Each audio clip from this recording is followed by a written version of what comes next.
Hello दोस्तों, स्वागत है एक बार फिर से आपका अपना प्यारा सा YouTube channel platform FMSC group discussion में। जैसा कि जानते हैं कि यहाँ पर जो क्लास अभी करवाया जा रहा है BSPHCL यानी कि पावर होल्डिंग का जो अभी वर्तमान में एग्जाम होने वाली है उसके लिए स्पेशल क्लास के रूप में करवाया जा रहा है, जो कि 4 क्लास जो है हमारी टीमों के द्वारा करवाया दिया गया है। और 5वां क्लास आज का जो 5वां क्लास होने वाला है जो कि बहुत ही इंपॉर्टेंट होने वाला है। सबसे पहली बात है कि इसमें जो है आपको सिलेबस की जानकारी होनी चाहिए। सबसे पहले आप लोग जो फॉर्म भरे होंगे तो उनसे रिक्वेस्ट है कि आप लोग सिलेबस को पहले देख लीजिए कि सिलेबस जो है किस प्रकार से सिलेबस इसका पूछा जाता है और किस तरह से इसका तैयारी जो है वो करना है। तो इसमें जो सिलेबस का प्रकार जो है वो समझ लीजिएगा। सबसे पहले सिलेबस की बात है तो इसमें जो है जनरल नॉलेज जो होता है जीके जीएस जो होता है वो 10 क्वेश्चन आपको पूछने वाला है, जो कि 10 नंबरों का रहेगा।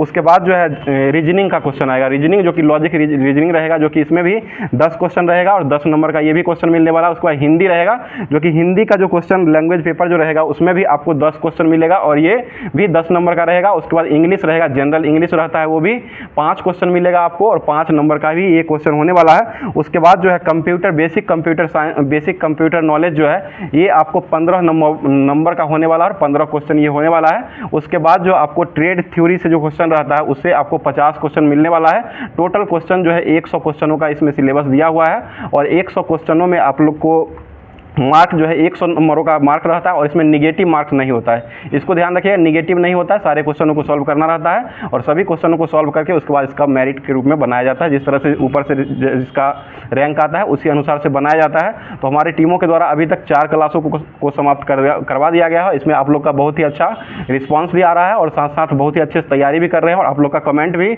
बहुत ही अच्छा कमेंट और सुंदर कमेंट आ रहा है और कैसे क्लास चल रहा है ये सारा कमेंट करके आप लोग हम लोग का दिल को जीत रहे हैं। तो इसी तरह से आप लोग इसी तरह बने रहिए और हमेशा ये क्लास जब तक ये एग्ज़ाम होने वाली है तब तक ये क्लास हमेशा इसी तरह से चलता रहेगा। और जो होमवर्क आपको दिया गया था उसी होमवर्क के तहत आज क्लास को करवाया जाएगा। और होमवर्क में आपको जो है आपको कुछ लोगों को कमेंट आ रहा था कि जो ग्रुप जो है आपका फुल हो चुका है। तो ग्रुप फुल होने का कारण जो है अभी पूरा उसमें व्हाट्सएप ग्रुप जो है ये फुल हो चुका है। उसके बाद जो है आपको टेलीग्राम ऑफिशियल चैनल जो है एफएमएससी करके जो बनाया गया है टेलीग्राम ग्रुप से आप ज्वाइन हो जाइए। वहाँ पर भी आपको सारा PDF, उसके बाद PDF के साथ साथ जितना भी ये BSPHCL का जो जितना भी होने वाला है ये सारा नोट के माध्यम से और सारा क्लास जो है वहाँ पर आपको उपलब्ध होगा।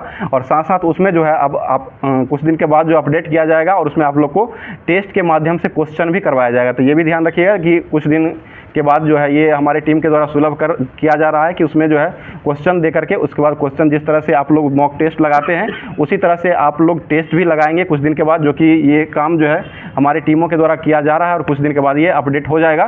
तो आप लोग बने रहें और हमेशा ये सब देखते रहें। देखते देखते ही आप लोग का जो नया सिलेबस है तो नया सिलेबस को थोड़ा समझने में थोड़ा परेशानी होती है, लेकिन समझने के बाद जो है आपको पूरा होने वाला है। ये सारा चीज़ जो है आपको इसी चैनल से मिलने वाला है और इसी चैनल पर आप लोग विश्वास कीजिए और साथ साथ विश्वास करने के साथ साथ जो अपने दोस्तों में ज़रूर शेयर किया करें।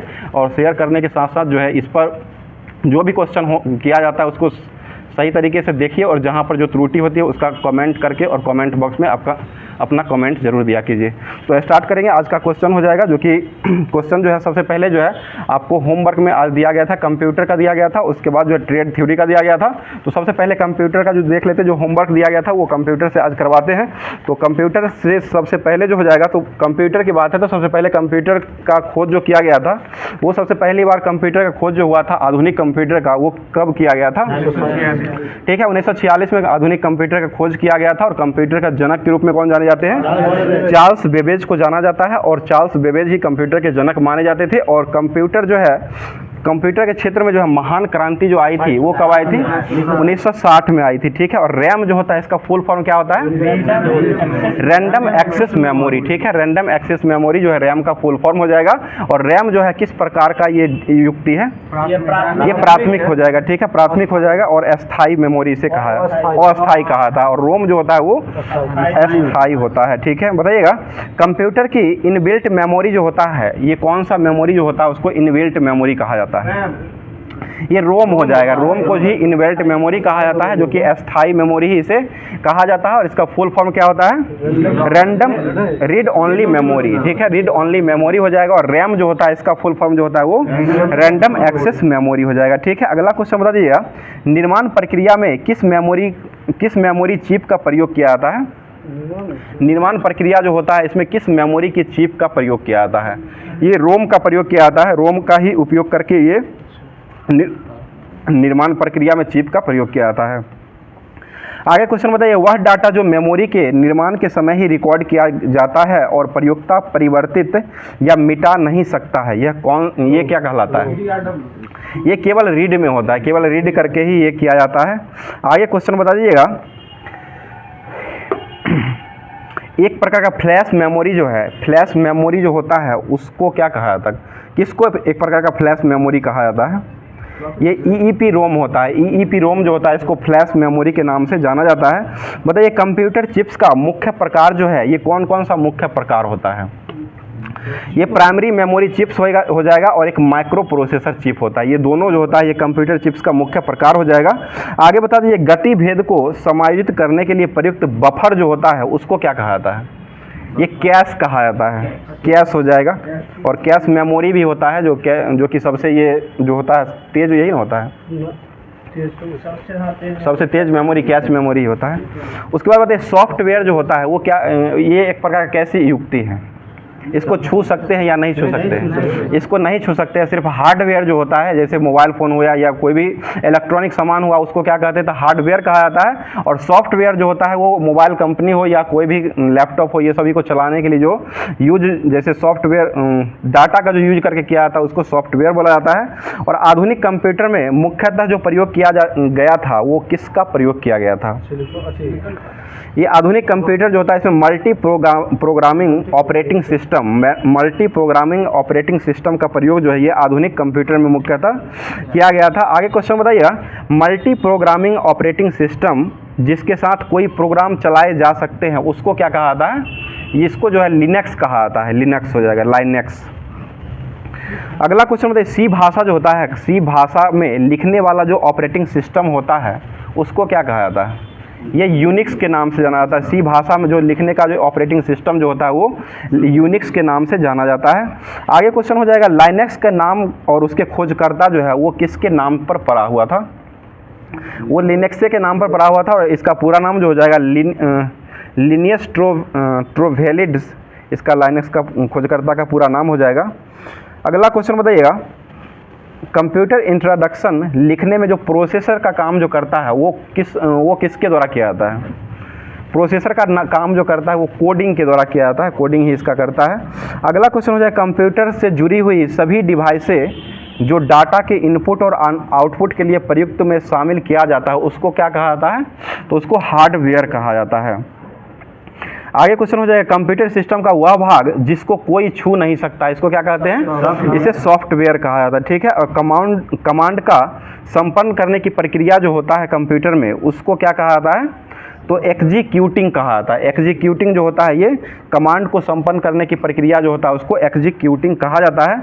उसके बाद बताइए, ओपन सोर्स किस्म का सॉफ्टवेयर जो है ये किसे कहा जाता है? यानी कि ओपन सोर्स किस्म का सॉफ्टवेयर जो है लाइनेक्स जो होता है इसी को ओपन सोर्स किस्म का सॉफ्टवेयर कहा जाता है। आगे बताइए, सिस्टम को बूट करने का अभिप्राय जो होता है वो क्या होता है? बूट जो होता है वो किस लिए किया जाता है? ये ऑपरेटिंग सिस्टम को लोड करना ही ये बूट करने का अभिप्राय कहलाता है ये। आगे क्वेश्चन बताइए, कंप्यूटर बूट नहीं कर सकता है जिसमें क्या नहीं होता है जो कंप्यूटर बूट नहीं कर पाता है? Operating system. बहुत अच्छा जवाब हो जाएगा, जो कि ऑपरेटिंग सिस्टम नहीं होने के कारण ही कंप्यूटर जो है वो क्या नहीं कर सकती है? तो बूट नहीं कर सकती है। आगे बताइए, इंस्टेंट मैसेजिंग और गूगल टूलबार जो है ये किसका उदाहरण हो जाएगा? ये फ्रीवेयर का हो जाएगा, फ्रीवेयर का उदाहरण होता है। अगला क्वेश्चन, ऑपरेटिंग सिस्टम और यूटिलिटी प्रोग्राम सॉफ्टवेयर के उस वर्ग को क्या कहा जाता है? ऑपरेटिंग सिस्टम और यूटिलिटी प्रोग्राम के सॉफ्टवेयर जो होते हैं उसको क्या कहा जाता है? तो इसको जो कहा जाता है BIOS सॉफ्टवेयर कहा जाता है। इसका फुल फॉर्म जो हो जाएगा BIOS जो होता है इसका फुल फॉर्म जो है बाइनरी इनपुट आउटपुट सिस्टम हो जाएगा। बाइनरी इनपुट आउटपुट सिस्टम जो है ये BIOS का फुल फॉर्म हो जाएगा। और यह सॉफ्टवेयर जो है ऑपरेटिंग सिस्टम और यूटिलिटी प्रोग्राम सॉफ्टवेयर के वर्ग जो होता है उसको कहा जाता है। आगे क्वेश्चन हो जाए, प्रिंटर और कीबोर्ड और मॉडेम जैसी बाहरी डिवाइस जो होती है उसको कौन सा डिवाइस कहा जाता है? उसे पेरिफेरल्स डिवाइस कहा जाता है। बताइए कंप्यूटर उपकरण जो होता है उसको क्या कहा जाता है? यानी कंप्यूटर जो है एक प्रकार का क्या है, कैसा उपकरण? ये इलेक्ट्रॉनिक डिवाइस तो हो ही जाएगा, लेकिन हार्डवेयर हो जाएगा, जिसको छू सकते हैं उसे ही कहते हैं तो हार्डवेयर। तो ये कंप्यूटर उपकरण जो होता है एक प्रकार का, ये हार्डवेयर हो जाएगा। आगे बताइए लिनक्स जो है वो एक प्रकार का क्या है? लिनक्स ये ऑपरेटिंग सिस्टम हो जाएगा, ठीक है। और ये क्वेश्चन जो है बहुत बार पूछा जा चुका है। आगे क्वेश्चन हो जाएगा ऐसे अनुदेश जो कंप्यूटर को बताता है कि क्या करना है और क्या नहीं करना है, यह जो है यह किसके नाम से ये जाना जाता है? ये कंप्यूटर सॉफ्टवेयर ये आदेश देता है कि कंप्यूटर को क्या करना है और क्या नहीं करना है। ये आदेश जो देता है वो कंप्यूटर सॉफ्टवेयर के द्वारा ये आदेश दिया जाता है। आगे क्वेश्चन हो जाएगा कंप्यूटर को बनाने वाले फिजिकल कंपोनेंट जो होते हैं उसको क्या कहते हैं? इसे हार्डवेयर कहा जाता है, ठीक है, हार्डवेयर ही हो जाएगा। आगे बताइए किसी प्रोग्राम के मानव द्वारा पठनीय वर्जन जो होता है उसको क्या कहते हैं? उसको प्रोग्राम कोड कहा जाता है, ठीक है। और कंप्यूटर साक्षरता दिवस कब मनाते हैं? 2 दिसंबर को मनाते हैं। 1 दिसंबर को एड्स दिवस मनाते हैं, 2 दिसंबर को ही कंप्यूटर साक्षरता दिवस के रूप में मनाया जाता है। आगे क्वेश्चन हो जाएगा एक डाटाबेस प्रणाली जो होता है उसको क्या कहा जाता है? फॉक्स प्रो जो होता है ना, एक प्रकार का एक डाटाबेस प्रणाली होता है, फॉक्स प्रो को ही डाटाबेस प्रणाली के नाम से जाना जाता है। आगे बताइए वर्तमान स्थिति के अनुसार डाटा फाइलों को संपादित करते जो रहता है उसको क्या कहा जाता है? उसे अपडेट कहा जाता है। कोई भी चीज़ को अपडेट जो किया जाता है वो वर्तमान स्थिति के अनुसार जो है जिस अनुसार उसको चलाने का क्षमता रहता है उसी अनुसार में जो संपादित किया जाता है उसी को अपडेट के नाम से जाना जाता है। आगे क्वेश्चन हो जाए कंप्यूटर की लाइट जलाने के पश्चात उसे कार्यशील बनाने की प्रक्रिया जो होता है उसको क्या कहते हैं? ये बूट प्रोसेस कहा जाता है। बूट प्रोसेस जो होता है ये कंप्यूटर की लाइट जलाने के पश्चात उसकी कार्यशीलता को बढ़ाने का काम करता है, उसे ही बूट प्रोसेसर के नाम से जाना जाता है। बताइए हार्डवेयर और सॉफ्टवेयर के बीच में संबंध के तकनीकी जो होता है उसको किस नाम से जाना जाता है? तो ये इंटरफेस के नाम से जाना जाता है। अगला क्वेश्चन हो जाएगा भाषा जिसे कंप्यूटर समझता है वह कौन सी भाषा होती है? ये मशीनरी भाषा हो जाएगा। मशीनी भाषा को ही कंप्यूटर, सारे कंप्यूटर जो है वो समझती है, उसे ही मशीनी भाषा कहते हैं। और सारे कंप्यूटर में कौन सी भाषा लागू होते हैं? तो ये मशीनी भाषा ही सारे कंप्यूटर में लागू होते हैं। आगे क्वेश्चन बताइए ये अब जो है ये थ्योरी के माध्यम से सॉफ्टवेयर को समाप्त कर दिया गया है। अब जो इसमें वस्तुनिष्ठ प्रश्न जो है उसको अब देख लिया जाता है, जो कि ये पूछा हुआ क्वेश्चन जो भी दिया हुआ है इसमें जो भी क्वेश्चन पूछा क्वेश्चन है वही सारा वस्तुनिष्ठ क्वेश्चन में आपको दिया हुआ है। तो सॉफ्टवेयर क्या है एक प्रकार का? तो ये बताइएगा जो सॉफ्टवेयर एक प्रकार का क्या है? ये नॉन टचेबल हो जाएगा, ठीक है, जिसको टच नहीं कर सकते हैं। और ये आपके कंप्यूटर के अनुदेशों यानी कि सीधे अनुदेशों या चालन करने का जो प्रणाली होता है उसे ही सॉफ्टवेयर कहा जाता है। आगे कुछ में कंप्यूटर में त्रुटि जो होता है उसको क्या कहते हैं? बग, ठीक है। कंप्यूटर की त्रुटि जो होता है उसको बग कहा जाता है। और 1 किलोबाइट में कितना MB होता है? 1024 MB, ठीक है, 1024 MB हो जाएगा। आगे क्वेश्चन बता दीजिएगा कंप्यूटर तंत्र के कार्य करने के लिए कौन सा प्रोग्राम जो है वो अनिवार्य माना जाता है? ये प्रचालन तंत्र होता है। प्रचालन तंत्र जो होता है वो कंप्यूटर तंत्र के प्रोग्राम को अनिवार्य करने का काम करता है।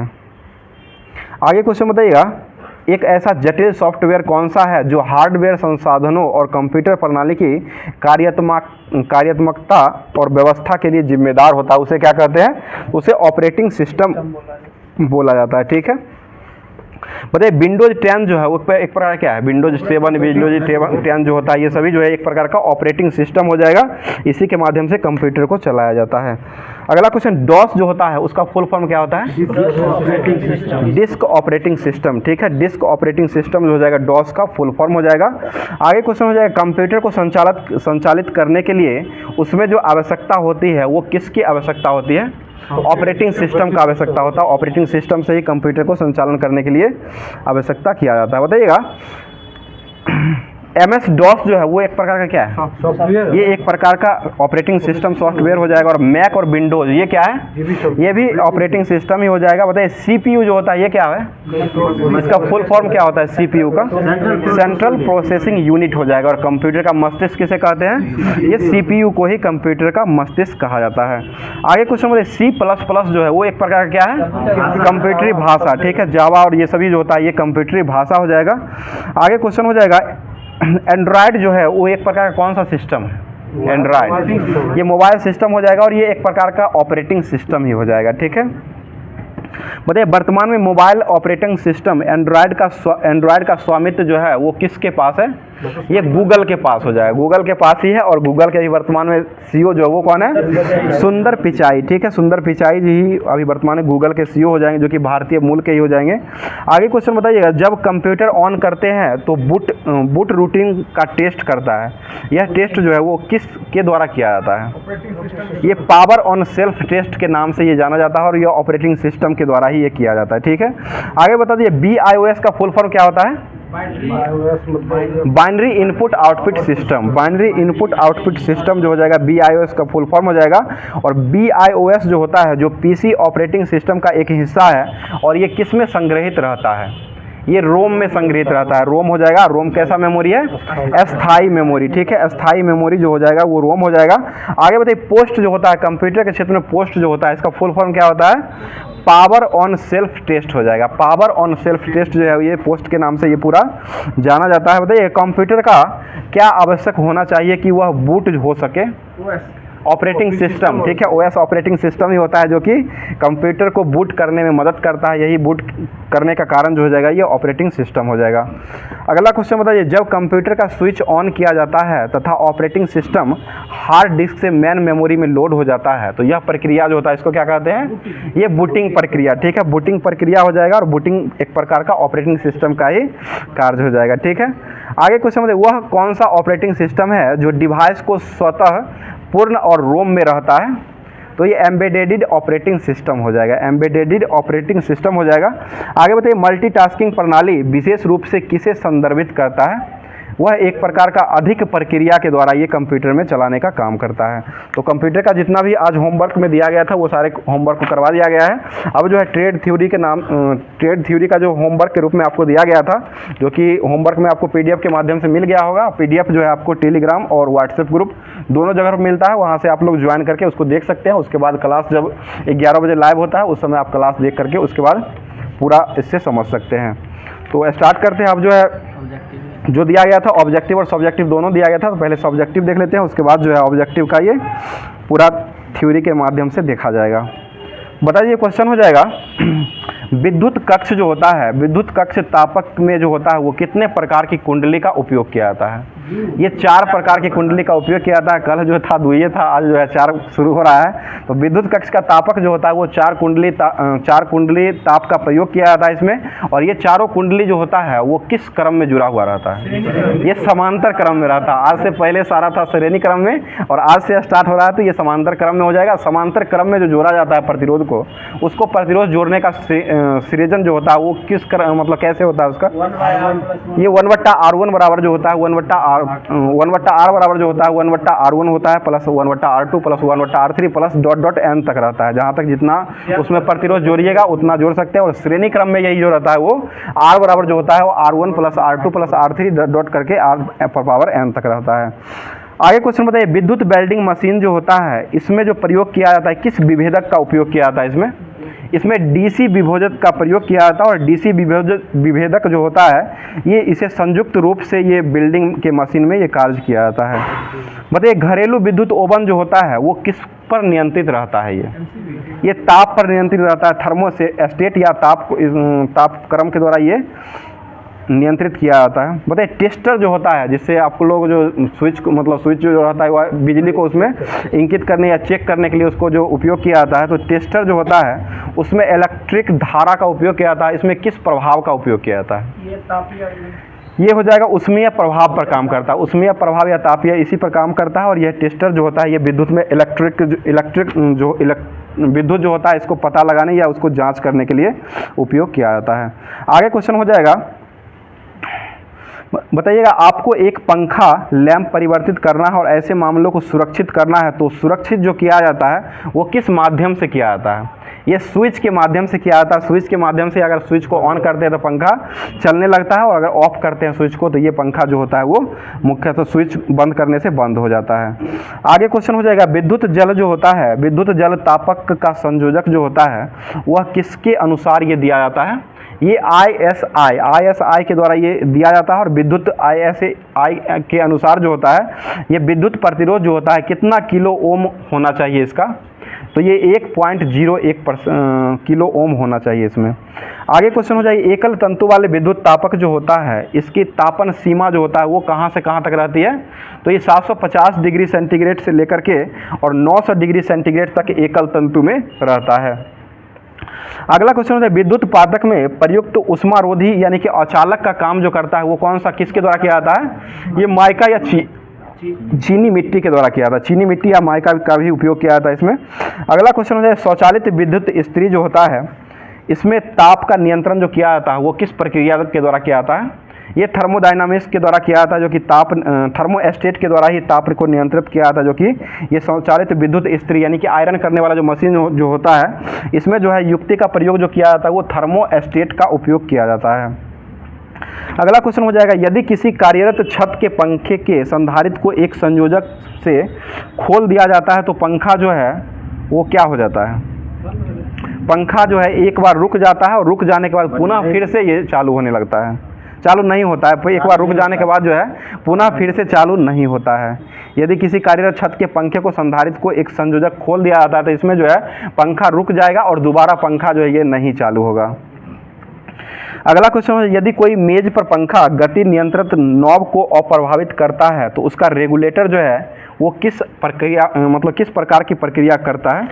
उसका रेगुलेटर जो है ओपन सर्किट रहता है, खुला हुआ परिपथ उसमें रहता है।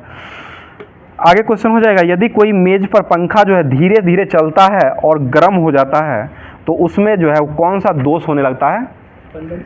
उसमें रनिंग वाइंडिंग का कुछ अंश जो है शॉर्ट सर्किट हो जाता है, जिसके कारण जो है ये पंखा जो है वो ख़राब हो जाता है और चलने में जो है धीरे धीरे चलने लगता है और ये ख़राब ही हो जाता है एक तरह से। अगला क्वेश्चन हो जाएगा, टेस्टर नामक उपकरण जो होता है इसको केंद्रीय तापक तंतु की तुलना में इसका बाह्य तंतु का प्रतिरोध जो होता है वो कितना होता है?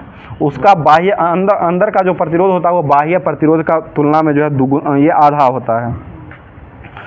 अगला क्वेश्चन हो जाएगा, विद्युत पंखे में संधारित्र लगाने का उद्देश्य जो है वो क्या करना हो जाएगा? ये फेज को शिफ्ट करना हो जाएगा। विद्युत पंखे में जो संधारित्र लगाया जो जाता है वो फेज को शिफ्ट करने का काम करता है। बताइए, गीजर की आंतरिक टंकी में किसका लेप चढ़ाया हुआ रहता है? ये तांबा, ठीक है, तांबा का लेप चढ़ाया रहता है जिससे कि यह लवण जो है ये खराब न हो सके, इसलिए जो यह जो है खराब गीजर जो है खराब नहीं हो सके, इसलिए जो यह इसमें जो है तांबा का लेप को चढ़ाया जाता है।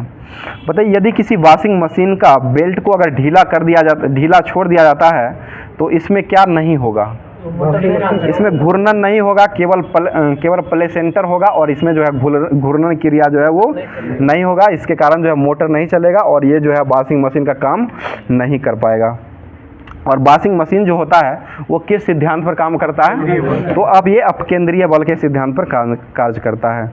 अगला क्वेश्चन होता है, टम्बलर जो है एक प्रकार का वॉशिंग मशीन है जो कि ड्रम में ही भरित कपड़ों को धोने के लिए घूर्णन करता है और एक घरेलू ऊष्मीय उपकरण में सामान्य तंतु जो होता है इसका टेम्परेचर जो होता है वो कितना से कितना के बीच रहता है? तो ये 550 डिग्री सेंटीग्रेड से लेकर के 900 डिग्री सेंटीग्रेड के बीच में रहता है। आगे हो जाएगा, ट्विस्टर में केंद्रीय तापक तंतु की तुलना जो होता है बाह्य तंतु का प्रतिरोध ये आधा होता है, ठीक है। बताइए, बेड ग्राइंडर में संधारित्र का स्टार्ट जो होता है वो किस मोटर के उपयोग करके किया जाता है? ये इंडक्शन मोटर के उपयोग करके इसमें किया जाता है। बेड ग्राइंडर जो होता है इसमें संधारित्र स्टार्ट जो किया जाता है ये इंडक्शन मोटर का उपयोग करके इसको चलाया जाता है। आगे क्वेश्चन है, जब फूड मिक्सचर बार बार रुक रुक करके चलता है तो उसमें कौन सा दोष होता है? जब फूड मिक्सर जो होता है बार बार रुक रुक करके चलता है तो उसमें कौन सा दोष होता है? ये आउट ब्रश दोष होता है। आउट ब्रश दोष के कारण ही मिक्सर जो है ये बार बार रुक रुक करके चलता है। आगे हो जाएगा, इलेक्ट्रिक आयरन जो प्रयोग किया जाता है वो जो है किस सिद्धांत पर कार्य करता है? तो ये थर्मोस्टेट सिद्धांत पर काम करता है। और मेक और ब्रेन बिंदु के जलने के लिए इसमें जो है किस धातु का उपयोग किया जाता है? ये चांदी का प्रयोग किया जाता है। चांदी का प्रयोग जो कि सबसे महंगा होता है, सबसे अधिक चालक जो होता है ये चांदी का ही होता है। अगला क्वेश्चन है, कैंथल तत्व का प्रयोग जो है ये मुख्यतः किसके कैंथल तत्व के अलावा जो है ये तार में जो है वो कैंथल तत्व और एक और किस तत्व का उपयोग करके इसमें विद्युत को जलाया जाता है? तो ये कैंथल और नाइक्रोम का तार, दोनों तार लगा करके उसके बाद विद्युत का उपयोग किया जाता है। अगला क्वेश्चन है घरेलू मिक्सर की निर्धारित शक्ति जो होता है वो कितना वाट तक के बीच में होता है? तो ये 100 से लेकर के 600 वाट के बीच में हो जाएगा। घरेलू मिक्सर की निर्धारित शक्ति जो होता है वो 100 वाट से लेकर के 600 वाट के बीच में होता है। अगला क्वेश्चन है आधुनिक घरेलू रेफ्रिजरेटर में एक्सपेंशन बल्ब का कैपिलरी ट्यूब एक्सपेंशन बल्ब जो है वो किस ट्यूब में बदल देता है? तो ये कैपिलरी ट्यूब में बदल देता है। आगे हो जाएगा घरेलू रेफ्रिजरेटर का मुख्य घटक जो होता है इबरेटर और कंप्रेशन और कंडेंसर और एक्सपेंसर जो है एक प्रकार का ये डिवाइस होता है। और वाटर कूलर जो है इसमें प्रशीतक के रूप में किसका उपयोग किया जाता है? ये फ्रीऑन गैस, ठीक है, प्रयुक्त प्रशीतक के रूप में जो काम करता है वो फ्रीऑन गैस का उपयोग किया जाता है। अगला क्वेश्चन बताइए घरेलू रेफ्रिजरेटर जो होता है उसमें प्रशीतक के रूप में फ्रीऑन कितना का उपयोग किया जाता है? घरेलू रेफ्रिजरेटर में जो होता है प्रयुक्त प्रशीतक का उपयोग जो किया जाता है ये फ्रीऑन 12 का उपयोग किया जाता है। फ्रीऑन 12 का उपयोग जो है ये घरेलू रेफ्रिजरेटर में प्रशीतक के रूप में काम करता है। जैसे प्रशीतक के रूप में वाटर कूलर में प्रशीतक के रूप में भी फ्रीऑन का ही उपयोग किया जाता है, लेकिन घरेलू जो रहता है रेफ्रिजरेटर उसमें जो है फ्रीऑन 12 का उपयोग किया जाता है। आगे बताइए गीजर की आंतरिक टंकी का टीन जो है वो किस धातु से लेपित रहती है? तो ये तांबा से ही लेपित रहती है। और तांबा से जो लेपित रहती है वो किस कारण से इसमें लेपा जाता है? जो कि इसमें जंग नहीं लग सके, जंग नहीं लगने के कारण ही तांबा से उसमें लेपिंग किया जाता है। बताइए यदि वॉशिंग मशीन की बेल्ट ढीली हो जाए तो सिर्फ प्लेसेंटर ही घूर्णन करेगा और इलेक्ट्रिक आयरन में विद्युत चुंबक का प्रयोग किया जाता है या नहीं किया जाता है? इलेक्ट्रिक आयरन जो होता है इसमें विद्युत चुंबक का प्रयोग नहीं किया जाता है। तो जितना भी आज का जो थ्योरी बनने वाला था थ्योरी को समाप्त कर दिया गया। अब जो ऑब्जेक्टिव क्वेश्चन जो है ये सारा अभी जो थ्योरी बताया गया है इसी थ्योरी के माध्यम से जो है अब ऑब्जेक्टिव क्वेश्चन होने वाला है, जो कि ये जो पूछा हुआ सारा क्वेश्चन है वही सारा क्वेश्चन को लेकर के आया है। तो बताइए क्वेश्चन हो जाएगा गीजर के भीतर कंटेनर और बाहरी क्रशिंग के बीच में ग्लास बुल जो लगाया जाता है वो किस लिए ग्लास बुल को लगाया जाता है? ये उष्मा हानि को घटाने के लिए, उष्मा हानि को कम करने के लिए ही इसमें जो है गीजर के भीतर कंटेनर और बाहरी क्रशिंग के बीच में ग्लास बुल को लगाया जाता है। ऐसे भी पूछ सकता है ग्लास बुल का कार्य क्या हो जाएगा? तो ये जो हो जाएगा उष्मा हानि को घटाने के लिए इसमें उपयोग किया जाता है।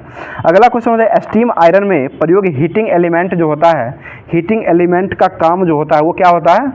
इसमें माइका प्रेस टंगस्टन स्ट्रिप लगाया जाता है इसमें।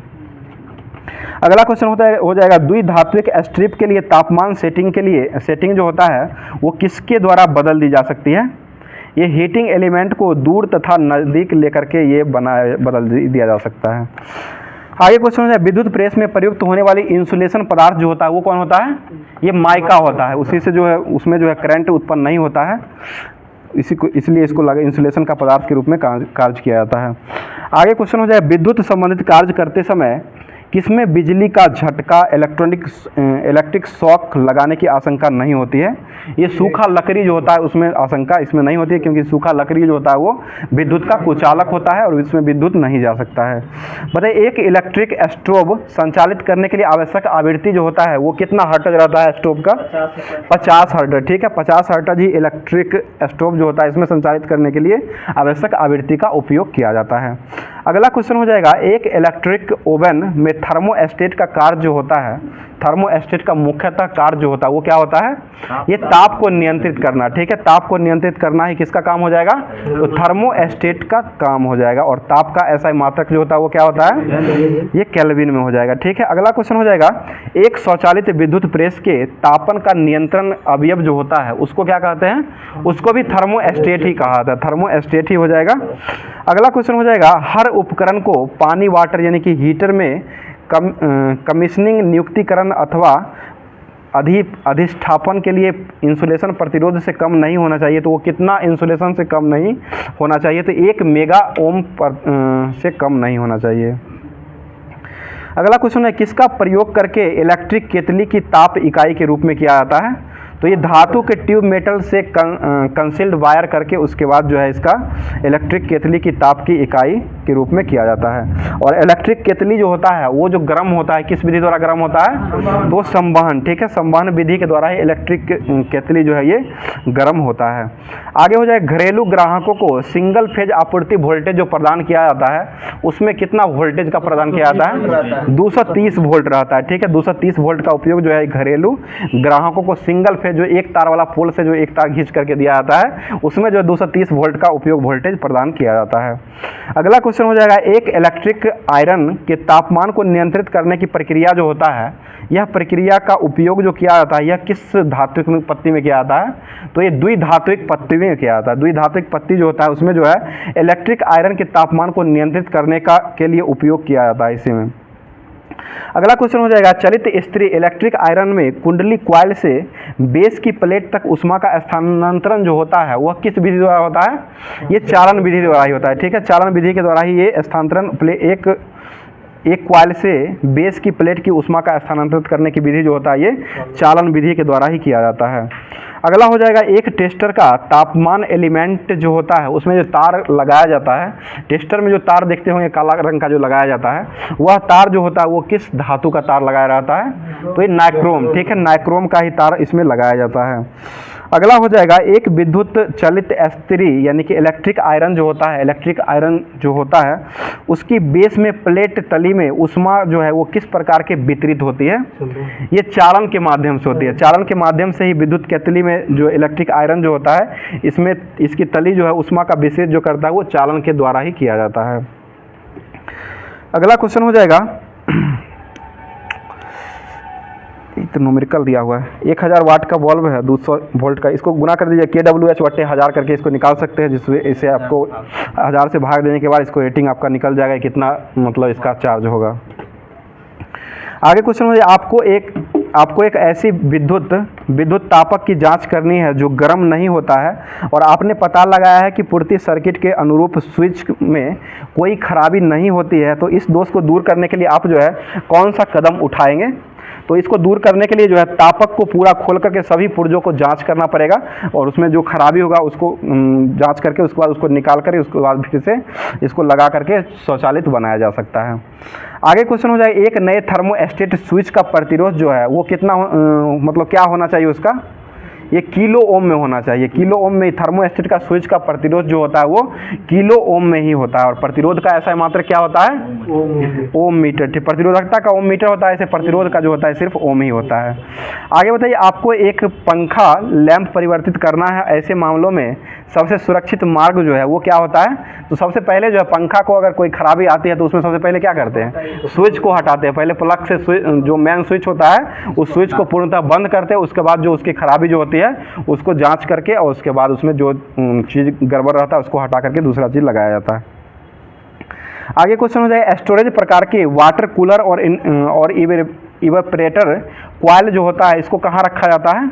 तो इसको जो है स्टोरेज टैंक के दीवारों पर टांगा जाता है। स्टोरेज टैंक जो होता है उसके दीवारों पर टांग करके उसके बाद स्टोरेज प्रकार के वाटर कूलर इवेपोरेटर कॉइल को उसमें रखा जाता है। बताइए, हीटर जो है वो किस पर कार्य करता है? ये प्रतिरोध भार पर काम करता है। प्रतिरोध भार पर ही हीटर काम करता है और हीटर में कौन सा तार लगाया जाता है? इसमें भी नाइक्रोम का तार को लगाया जाता है।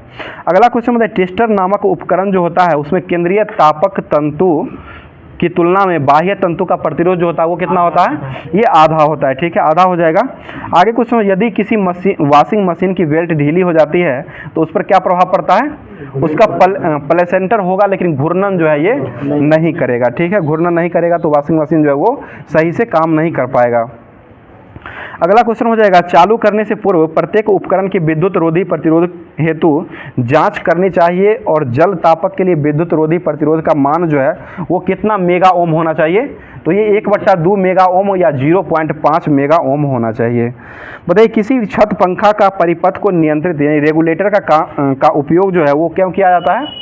ये वोल्टेज को कम करने के लिए, पंखे में लगे वोल्टेज जो होता है उसको कम करने के लिए और स्पीड को बढ़ाने के लिए ये रेगुलेटर का उपयोग किया जाता है। आगे क्वेश्चन हो जाएगा, यदि मिक्सर की मोटर के धातु केस वाइंडिंग के साथ इलेक्ट्रिक संपर्क हो जाए तो वाइंडिंग जो होता है वो कैसा होता है? तो ये ग्राइंडेड हो जाएगा। वाइंडिंग जो होता है वो ग्राउंडेड हो जाएगा। मतलब समाप्त हो जाएगा, ख़राब हो जाएगा उसका ग्राउंडिंग। बताइए, गीजर के बाहरी आवरण और भीतरी आवरण के बीच में एक सामग्री का उपयोग किया जाता है, उसको क्या कहते हैं? Glass bull. ठीक है, ग्लास बुल का उपयोग जो है किस में किया जाता है? तो गीजर में ही किया जाता है। और गीजर के बाहरी आवरण और भीतरी आवरण के बीच में जो सामग्री का काम करता है वो यही ग्लास बुल का उपयोग करके किया जाता है। अगला क्वेश्चन हो जाएगा, बिजली की खपत जो होता है इसको किससे अधिक किया, बिजली की खपत जो होता है किस में सबसे अधिक होती है? ये वाटर हीटर यानी कि जल वाला जो हीटर होता है इसमें जो है बिजली की खपत जो होता है वो सबसे अधिक होती है। आगे हो जाए, घरेलू विद्युत उपकरण में ज़्यादातर जो है किस वोल्टेज पर काम किया जाता है? तो ये 230 वोल्टेज पर काम किया जाता है। ठीक है, जो कि एक फेज में जो कि कितना दिया जाता है? 220 वोल्ट एसी ही दिया जाता है जो। और घरेलू विद्युत उपकरण में ज़्यादातर जो है ये काम में जो लाया जाता है वो 230 वोल्ट का ही काम में लाया जाता है। अगला क्वेश्चन हो जाएगा, कौन सा डिवाइस जो है स्विच और सुरक्षात्मक डिवाइस के रूप में प्रयुक्त किया जाता है? तो ये मिनीएचर सर्किट ब्रेक हो जाएगा। मिनीएचर सर्किट ब्रेक यानी कि एमसीबी उसे ही कहा जाता है। एमसीबी को अगर कोई भी खतरा होता है तो उसको एमसीबी को गिरा देने के बाद जो है उसका सारा लाइट जो है वहाँ से बंद हो जाता है। एमसीबी खुद गिर जाता है। अपने गिर हाँ अपने गिर, जब शॉर्ट सर्किट जहाँ पर होता है ना उसके बाद अपने गिर जाता है। तो एमसीबी जो होता है इसका फुल फॉर्म क्या हो जाएगा? तो यहाँ से ये भी क्वेश्चन आ जाएगा। तो मिनीएचर सर्किट ब्रेकर जो होता है ये एमसीबी का फुल फॉर्म हो जाएगा। जहाँ पर शॉर्ट सर्किट हो जाता है तो उसमें जो अगर एमसीबी लगा हुआ रहता है तो अपने गिर जाता है और तंतु भंग हो जाता है। उसके बाद जो वहाँ से बिजली जो है वो प्रवाहित नहीं होती है। आगे क्वेश्चन हो जाए, गीजर में जल का स्तर जो है उसकी छत से कितना सेंटीमीटर नीचे रखा जाता है? तो ये 10 से 12। ठीक है, 10 से 12 सेंटीमीटर नीचे तक ही इसमें रखा जाता है। आगे क्वेश्चन है, सीलिंग फैन जो होता है यानी कि सीलिंग फैन जो लगाया जाता है तो सीलिंग फैन का उपयोग जो है वो मतलब किस मोटर, मतलब कैसा मोटर उसमें उपयोग किया जाता है? सीलिंग फैन में उसमें अस्थाई संधारित्र मोटर का उपयोग किया जाता है। ठीक है, कौन सा मोटर आता है सीलिंग फैन में? तो अस्थाई संधारित्र मोटर, अस्थाई संधारित्र मोटर ही सीलिंग फैन में लगाया जाता है। आगे हो जाए, छत के पंखे का परिपथ में रेगुलेटर क्यों प्रयुक्त किया जाता है? तो ये पंखे पर आरोपित वोल्टेज को घटाने के लिए और इसका रनिंग जो है वो बढ़ाने के लिए इसका रेगुलेटर का उपयोग किया जाता है। आगे हो जाएगा, सीलिंग फैन का घुमाव जो है वो किससे निर्धारित होता है? सीलिंग फैन का जो ये ब्लेड पत्ती पर होता है। पत्ती जिसका मतलब फैन की जो पत्तियां होती है उसके सिरों में जो निर्मित वृत्त का व्यास होता है उसी पर आधारित रहता है। जितना ज़्यादा पत्ती रहता है उसमें उतना ही ज़्यादा हवा उससे निकलती है। आगे क्वेश्चन हो जाए, सीलिंग फैन की पत्ती जो होता है वो सीलिंग फैन की पत्ती जो रहता है मुख्यतः कितने पत्तियों से जुड़ा हुआ रहता है? मुख्यतः 3 पत्तियों से जुड़ा रहता है, लेकिन ऐसे जो है आप ज़्यादा भी लगा सकते हैं उसमें, लेकिन मुख्यतः अगर पूछा जाता है तो इसमें 3 से पत्ती ही लगाया जाता है। अगला हो जाएगा, सीलिंग फैन की पत्ती जो है वो किससे जुड़ा हुआ रहता है? ये फैन के ऊपरी आवरण से जुड़ा हुआ रहता है। फैन का जो ऊपर वाला आवरण जो रहता है, गोलाकार ढक्कन के ऊपर जो आवरण रहता है उसी के आवरण से ये जुड़ा हुआ रहता है। आगे हो जाएगा, यदि मिक्सचर की आर्मेचर कुंडली खुला हुआ होता है तो मिक्सचर क्या होगा? नहीं चलेगा। ठीक है, मिक्सचर का जो आर्मेचर अगर या कुंडली जो है वो खुला रहेगा तो उसमें विद्युत प्रवाहित होगा ही नहीं, जिसके कारण जो है ये मिक्सचर नहीं चल पाएगा। अगला हो जाएगा, घरेलू कार्यों में फूड मिक्सचर के रूप में प्रयुक्त विद्युत मोटर जो होता है ये कौन सा मोटर का उपयोग किया जाता है? तो ये यूनिवर्सल मोटर। ठीक है, यूनिवर्सल मोटर का उपयोग जो है घरेलू कार्य जो होता है उसमें फूड मिक्सचर के रूप में किया जाता है। ये घरों में जो मिक्सचर का जो उपयोग किया जाता है उसमें कौन सा मोटर रहता है? तो ये यूनिवर्सल मोटर रहता है। ठीक है, आगे बताइए, मिक्सचर की प्रचालन की गति का प्रयास जो होता है वो कितना से कितना के बीच रहता है? तो ये 3000 से 14000 आरपीएम के बीच में होता है। आरपीएम में ही मापा जाता है। प्रचालन की गति जो होता है उसको आरपीएम में ही मापा जाता है और ये 3000 से 14000 आरपीएम के बीच में मिक्सचर की प्रचालन गति का प्रयास होता है। आगे क्वेश्चन हो जाएगा, थर्मोकपल जो होता है यानी कि ताप युग्मक जो होता है वो कितने अदृश्य धातुओं के द्वारा बनाया जाता है? शुरू में भी ये क्वेश्चन हुआ था। 2 अदृश्य धातुओं को थर्मोकपल या ताप युग्म जो होता है ये 2 अदृश्य धातुओं के संयोग से इसको बनाया जाता है। अगला क्वेश्चन हो जाए, केक बेकिंग के लिए घरेलू ओवन का तापमान जो होता है वो तापमान नियंत्रित जो किया जाता है वो किसके द्वारा किया जाता है?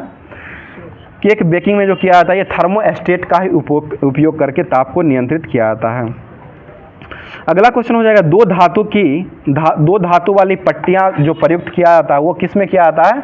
तो दो धातु वाली पट्टियाँ जो होती है वो थर्मोस्टेट में भी किया जाता है, उसके बाद धातु से बने हुए थर्मामीटर में भी किया जाता है, उसके बाद अभिचालकों के द्वारा विद्युत परिपथों को खोलने अथवा बंद करने में भी इसका दो धातु वाली पट्टी का प्रयोग किया जाता है। अगला क्वेश्चन, रूम के हीटर या हीटिंग एलिमेंट जो होता है, ये हीटिंग एलिमेंट जो है वो किसका बना हुआ रहता है? तो ये नाइक्रोम का ही बना रहता है, ठीक है, नाइक्रोम का हो जाएगा। आगे क्वेश्चन हो जाएगा, किसी विद्युत उपकरण में तपन अवयव में कौन सा गुण होना चाहिए? किसी विद्युत उपकरण का तपन अवयव जो होता है, हीट एलिमेंट जो होता है, इसमें उच्च प्रतिरोधकता होना चाहिए। उच्च प्रतिरोधकता के कारण ही किसी विद्युत उपकरण का तपन अवयव हीटिंग एलिमेंट को जोड़ा जा सकता है। आगे क्वेश्चन है, वाटर कूलर में प्रयुक्त परासीता के रूप में कौन काम करता है?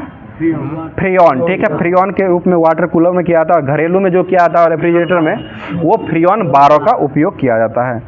आगे क्वेश्चन हो जाएगा, एक इलेक्ट्रिक आयरन की 2 पिन सॉकेट से बिजली की सप्लाई अगर हो रही है तो यदि एलिमेंट को संपर्क से इलेक्ट्रिक आयरन की बॉडी से हो जाता है तब इसका उष्मा का प्रभाव जो है वो क्या होता है?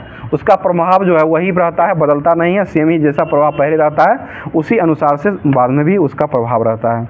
अगला क्वेश्चन है, घरेलू विद्युत ओवन में तापक्रम जो होता है उसका नियंत्रण जो किया जाता है वो किसके द्वारा किया जाता है? तो तापक्रम का नियंत्रण अगर कहीं पर आएगा तो वो थर्मोस्टेट ही हो जाएगा। थर्मोस्टेट के द्वारा ही घरेलू हो या कहीं पर भी इसका ताप का अगर नियंत्रित करना है तो थर्मोस्टेट का ही उपयोग किया जाता है। अगला क्वेश्चन है विद्युत, लास्टिक क्वेश्चन है आज का, तो विद्युत परिपथ और हीटिंग एलिमेंट जो है वो हीटिंग एलिमेंट जो होता है वो किसके बने हुए होते हैं? तो ये नाइक्रोम का, ठीक है, नाइक्रोम का ही बना हुआ होता है। और ये जो विद्युत प्रतिरोध का हीटिंग एलिमेंट जो होता है वो नाइक्रोम का ही बना हुआ होता है। तो जितना भी होमवर्क आज का क्लास का दिया गया था वो सारे होमवर्कों को आज समाप्त कर दिया गया है। फिर आगे जो है नेक्स्ट टॉपिक जो है इसको थोड़ा समझने में थोड़ा टाइम लगेगा, लेकिन धीरे धीरे अगर समझते हैं तो आपको सारा क्लियर होने वाला है। और अगर कोई भी चीज़ में त्रुटि रह गई होगी तो उसके लिए आप लोग कमेंट करके जरूर बताइएगा। फिर मिलते हैं किसी नेक्स्ट वीडियो में नेक्स्ट टॉपिक के साथ, अगले चैप्टर के साथ मिलते हैं। तब तक के लिए तैयारी करते रहिए अच्छे से और हंसते रहिए, मुस्कुराते रहिए, हमारे ग्रुप से जुड़े हुए रहें और साथ साथ अपने दोस्तों में भी शेयर किया करें। और साथ साथ क्लास अच्छा लगता है तो एक लाइक जरूर कर दिया करें। और साथ साथ जो भी लोग तैयारी आपके ग्रुप से करना चाह रहे हैं उनको जरूर ये भेजा करें। तो फिर मिलते हैं किसी नेक्स्ट वीडियो में नेक्स्ट टॉपिक के साथ। थैंक यू, धन्यवाद, जय हिंद।